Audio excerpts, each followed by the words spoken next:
ہر طرف ریت ہی ریت اڑنے لگی، اونٹ آپ سے آپ رک گئے، سوار بتیرا ہانک رہے ہیں مگر وہ ایک قدم نہیں چلتے، انہیں معلوم ہے کہ ہم پر کیا مصیبت آنے والی ہے۔ بات یہ تھی کہ ریگستان کی زہریلی آندھی جسے باد سموم کہتے ہیں اٹھنی شروع ہو گئی تھی۔ شیخ نے فوراً حکم دیا کہ اسی وقت سب اونٹوں کو گھٹنوں کے بل بٹھا دیا جائے اور ان پر سے تمام اسباب اتار لیا جائے۔ یہ سنتے ہی شیخ کے غلام جلدی جلدی اونٹوں پر سے سامان اتارنے لگے، ریشمی کپڑوں کے تھان، قہوہ اور کھجور کے بورے، گٹھڑیاں جن میں سونے چاندی کے زیور، جواہرات، ہاتھی دانت کے کھلونے، شتر مرغ کے پر، خوشبودار مسالے اور ایسی ہی سوداگری کی اور چیزیں تھیں، سب اتار لی گئی اور ریت پر ان کا ایک بہت اونچا ڈھیر لگا دیا گیا۔ پھر شیخ علی کو گود میں لے کر اس کی اوٹ میں بیٹھ گیا اور اسے اپنی چادر میں چھپا لیا۔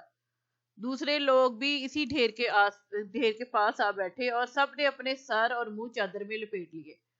بے زبان اونٹوں نے خود بخود اپنی گردنیں ریت میں پھیلا دی اور اپنی آنکھوں اور نتنوں کو بند کر لیا تاکہ گرم ریت کے ذرے اندر نہ گھسنے پائیں۔ آندھی ہے کہ دم بدم بڑھتی ہی چلی جا رہی ہے اور ریت ہے کہ ننھے ننھے چھروں کی طرح کپڑوں میں سوراخ کر کے بدن میں گھستی چلی جاتی ہے۔ لیکن علی باپ کی گود میں چادر کے نیچے اس سے بالکل محفوظ ہے۔ ہر طرف اندھیرا چھا گیا ہے، اسباب پر گز گز ریت کی تہ جم گئی۔ یہ بڑی ہی زبردست آندھی ہے، سب لوگ دعائیں مانگ رہے ہیں کہ الہی اس مصیبت سے نکال۔ آخر خدا خدا کر کے 2-2.5 گھنٹے کے بعد یہ طوفان تھما تو سب نے شکر کا کلمہ پڑھا۔ علی نے باپ کی گود سے نکل کر ادھر ادھر نگاہ ڈالی تو حیران رہ گیا۔ باپ سے پوچھنے لگا، ابا یہ وہی جگہ ہے جہاں ہم اترے تھے؟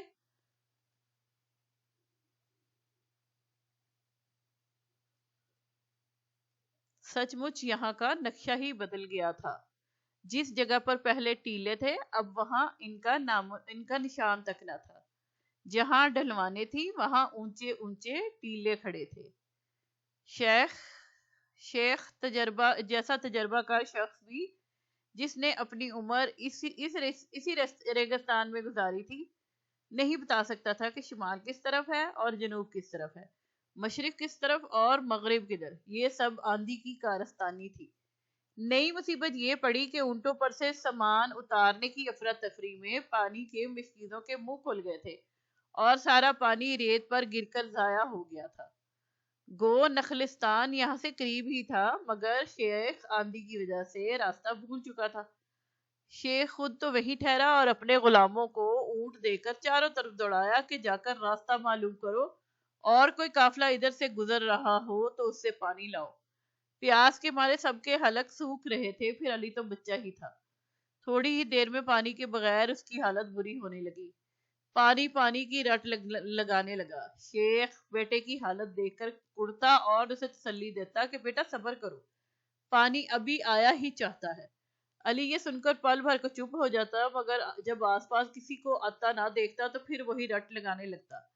اسے کچھ حرارت بھی ہو گئی تھی، اس کی آنکھیں بھی سرخ ہو رہی تھی۔ یکا یک اس نے چلا کر کہا، آہا آہا ہا ابا وہ دیکھو سامنے دریا لہریں مار رہا ہے، میں وہاں جاؤں گا۔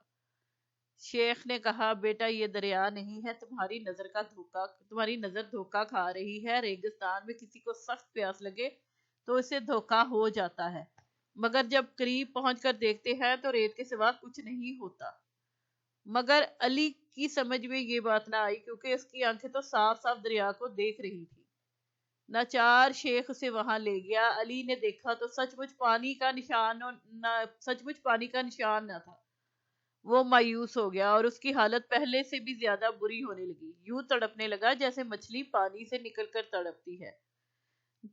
ناگہاں شیخ کو ایک طرف سے دھبا سا دکھائی دیا جو پل پل میں بڑا ہوتا جا رہا تھا۔ قریب آیا تو معلوم ہوا کوئی سانڈنی سوار چلا آتا ہے۔ شیخ کے غلام دوڑ کر اس کے پاس گئے اور پانی کا مشکیزہ لے آئے۔ اس عرصے میں علی بے ہوش ہو چکا تھا۔ شیخ نے اس کا منہ کھول کر پانی کی بوندیں اس کے حلق میں ٹپکائی تو اسے کچھ ہوش آیا، لیکن پانی پیتے ہی وہ سو گیا۔ شام کو اس کی آنکھ کھلی تو نخلستان میں تھا جہاں کھجوروں کے جھونڈ تھے اور ٹھنڈے پانی کے چشمے جاری تھے، اور ان کے قریب ہی کچے مکانوں کی ایک چھوٹی سی بستی تھی۔